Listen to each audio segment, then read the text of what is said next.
Paulo Régulos Neves Freire nasceu no Recife em 1921. Filho de Joaquim Temístocles Freire, capitão da Polícia Militar, e de Edeltrúdias Neves Freire. Com 13 anos, perdeu o seu pai e coube à sua mãe a responsabilidade de sustentar todos os 4 filhos. Então, sem condições de continuar pagando a escola, sua mãe pediu ajuda ao diretor do colégio Oswaldo Cruz, que lhe concedeu matrícula gratuita e o colocou como auxiliar de disciplina.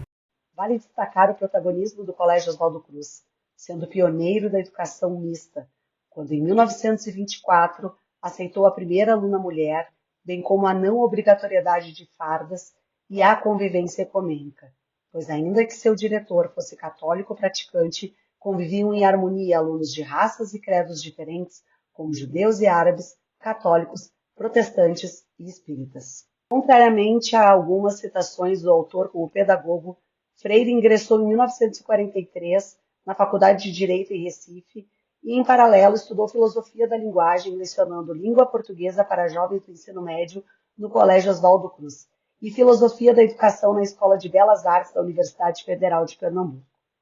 Em 1947, foi indicado ao cargo de diretor do Departamento de Educação e Cultura do Serviço Social de Pernambuco e, em 1955, junto com outros educadores, Paulo Freire fundou em Recife o Instituto Capibaribe, uma escola inovadora que atraiu muitos intelectuais da época e que continua em atividades até os dias de hoje. Em 1944, Paulo Freire se casou com Elza Maria Costa de Oliveira, professora primária, com quem teve 5 filhos. Após a morte de sua primeira esposa, casou-se com Ana Maria Araújo Freire, conhecida como Nita Freire, uma ex-aluna do Colégio Oswaldo Cruz. Freire faleceu em 1997 em razão de insuficiência cardíaca. O método Paulo Freire foi aplicado pela primeira vez em 1962 na cidade de Angicos, no sertão do Rio Grande do Norte, quando foram alfabetizados 300 trabalhadores da agricultura. Projeto conhecido como As 40 Horas de Angicos, porque nesse período tão curto, os adultos analfabetos já conseguiam ler e escrever uma série de palavras integrantes de suas rotinas. A alfabetização mais completa levou 45 dias. Quando a palavra a ser estudada era trabalho, a conversa girava em torno das condições dos trabalhadores, remuneração, garantias, horários de entrada e saída, fato que levou os fazendeiros da região a intitular o processo educativo como Praga Comunista. Em março, no final do experimento de 45 dias, o resultado ganhou as manchetes dos jornais, repercutindo na presença do então presidente João Goulart na cerimônia de encerramento do projeto. Jango coloca Freire na organização do Plano Nacional. Paulo Freire se tornou uma estrela da educação brasileira e Jango, que era entusiasta das reformas de base, aprovou a multiplicação dessa experiência no Plano Nacional de Alfabetização, chegando a ser adotada pelo governo de João Goulart em esforços para a alfabetização de adultos. Militar, em 1964, a ditadura extinguiu o Plano Nacional de Alfabetização e Paulo Freire foi acusado de agitador e traidor da pátria. Assim, o educador passou a ser perseguido, chegando a ser preso por 70 dias. Após ser liberado, foi viver na Bolívia e depois se exilou no Chile durante 5 anos, atuando na Organização das Nações Unidas para a Agricultura e a Alimentação, e desenvolvendo programas de educação de adultos no Instituto Chileno para a Reforma Agrária. Após a publicação da obra Pedagogia do Oprimido, em 1968, Freire foi convidado para ser professor visitante na Universidade de Harvard, nos Estados Unidos.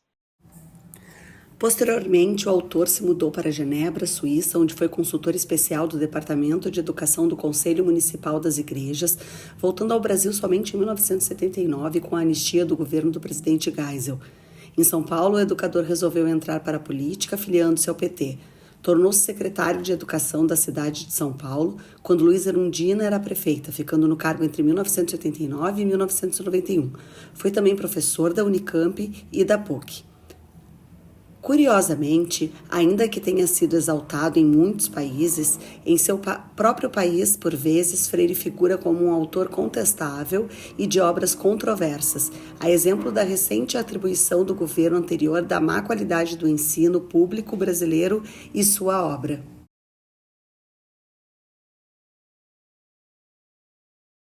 Num horizonte de 4 anos, imaginando 4 anos à frente do Ministério da Educação, com quais metas o senhor pode se comprometer publicamente, dado esse quadro que o senhor começou a esboçar? E, claro, a gente vai aprofundar ao longo da entrevista com outros estudos, o PISA, o Education at a Glance, outros estudos que fazem uma comparação da educação no Brasil com outros países. Que metas o senhor se compromete? Olha, a primeira meta, que eu acho que já dá para falar que está sendo cumprida, é mudar a visão que esses intelectualoides, esse pessoal mais dito educador, apresentava sobre a educação brasileira.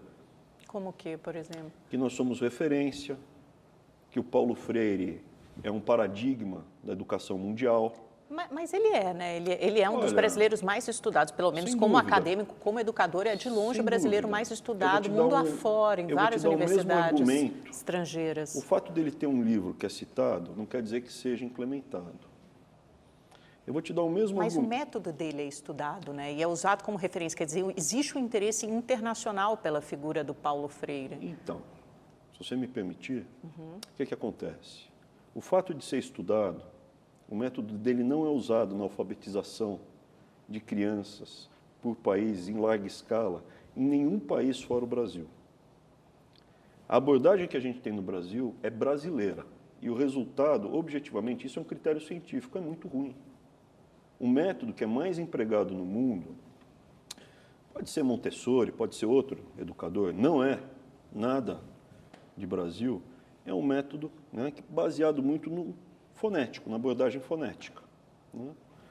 E no Brasil não é isso.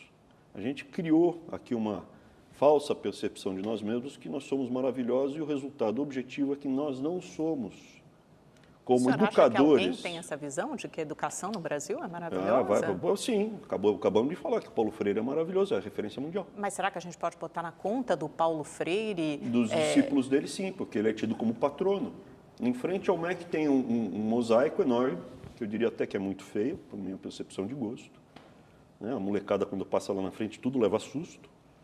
E o que acaba acontecendo, ele é o patrono, tem uma série de pessoas que tratam isso como um dogma, e o método no Brasil é esse, ele é o patrono, ele representa toda a educação brasileira e não pode se questionar nada. E quando a gente traz o critério, você pode adotar o critério que você quiser, desde que seja científico, isso gera uma comoção. O pessoal, então, só o fato da gente trazer algumas coisas muito claras na mesa, falar, não está bom, não é falta de dinheiro, as nossas prioridades estão invertidas, não tem método, não existe técnica de gestão e o resultado é péssimo. Do começo, meio e fim. Existem exemplos de sucesso, mas são exemplos de sucesso pontuais. Na média, muito ruim. Então, a exceção confirma a regra. Existem algumas cidades pobres no Brasil que não adotam o modelo prevalente no Brasil, socioconstrutivista e toda essa parte do opressor, que no final a gente não consegue porque é oprimido. E no final a verdade é a seguinte, como é que você ensina a criancinha aqui a ler caneca? É método, você pode adotar um que funcione. Hoje o que a gente adota não funciona. E para começar a gente tem que reconhecer que está ruim. Ao que parece, a controvérsia não diz respeito à aplicação das ideias de Freire em si, mas o uso partidário que foi e, por vezes, vendo sendo refeito a partir delas. A exemplo das atribuições de doutrinadoras e manipuladoras. No entanto, curiosamente, é claramente perceptível na linha freiriana a abordagem antiopressiva, não autoritária, mas dialógica e respeitosa. Autor de mais de 40 livros, selecionamos alguns para apresentar aqui. Educação como Prática da Liberdade, Pedagogia do Oprimido, Cartas à Guiné-Bissau, Educação e Mudança, Por uma Pedagogia da Pergunta, Pedagogia da Esperança, Professora Sim, Tia Não, Pedagogia da Autonomia. Os conceitos e os referenciais freirianos, como os círculos de cultura, as cartas pedagógicas e os temas geradores, estão sendo inseridos na comunidade acadêmica como metodologia de pesquisa. Reconhecimento internacional. Reconhecido desde 2012 como patrono da educação brasileira, Paulo Freire é considerado o brasileiro mais vezes laureado com título de doutor honoris causa pelo mundo. Conhecido mundialmente no total, ele recebeu homenagens como doutor em pelo menos 36 universidades entre brasileiras e estrangeiras. Em 1986, Freire recebeu o Prêmio Educação para a Paz, concedido pela Unesco, a Organização das Nações Unidas para Educação, Ciência e Cultura. Freire é estudado em universidades americanas, homenageado com escultura na Suécia, nome de centro de estudos na Finlândia e inspiração para cientistas em Kosovo. De acordo com o levantamento do pesquisador Elliot Green, professor da Escola de Economia e Ciência Política de Londres, na Inglaterra, o livro fundamental da obra do autor, Pedagogia do Oprimido, escrito em 1968, é o terceiro mais citado em trabalhos acadêmicos na área de humanidades em todo o mundo. Em 2021, Paulo Freire foi homenageado com uma escultura pela Faculdade de Educação em Cambridge, sendo o primeiro brasileiro a integrar o seleto grupo de personalidades homenageadas. A seguir, entrevistas com profissionais da educação acerca de suas visões sobre o impacto das ideias de Paulo Freire no contexto educacional brasileiro.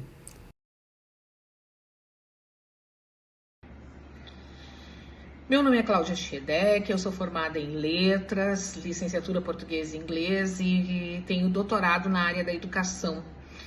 Fui reitora do Instituto Federal do Rio Grande do Sul desde a sua criação até 2015.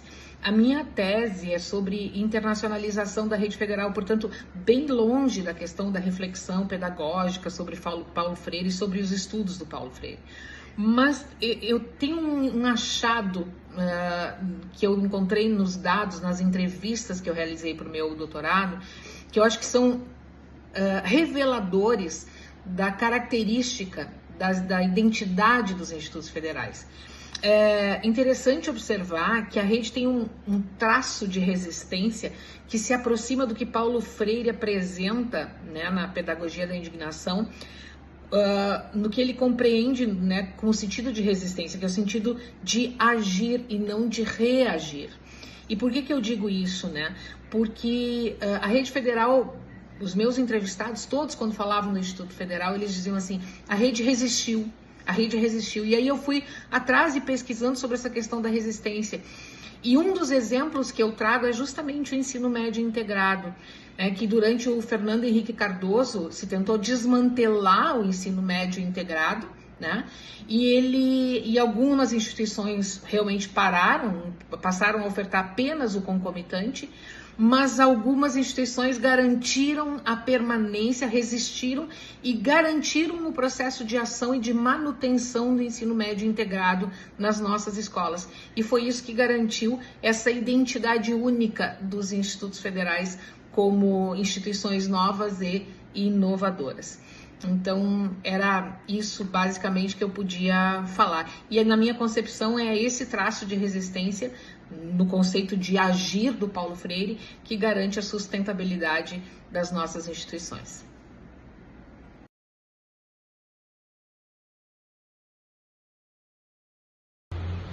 Olá, meu nome é Marla e hoje eu venho falar para você como foi meu encontro com Paulo Freire. Na graduação, eu fiz bacharelado em Ciências Biológicas. Fui direto para o mestrado, doutorado, ou seja, não fiz nada na área da educação. A única experiência que eu tinha era ser aluna. Mas então, quando eu me torno professora, eu vi a necessidade de me formar também nesta área sobre a docência. Foi então que eu fiz a especialização em ensino de ciências e matemática e quando eu entrei na especialização, eu contei para o meu orientador qual era a escola que eu sonhava, o que eu queria ser como professor. E ele me apresentou Paulo Freire, aquele que já tinha descrito, aquilo que já tinha falado, tudo sobre uma educação que liberta. E lendo as obras de Paulo Freire, então, eu fiz a minha monografia da especialização e assim segui minha carreira docente. Eu busco na minha sala de aula, assim como Paulo Freire, fazer com que os alunos sejam sujeitos ativos, tenham a sua voz seja ouvida com respeito, e para que eles modifiquem este mundo. Então, esta é a educação que eu sonho, essa é a educação que Paulo Freire sempre lutou, uma educação que liberta.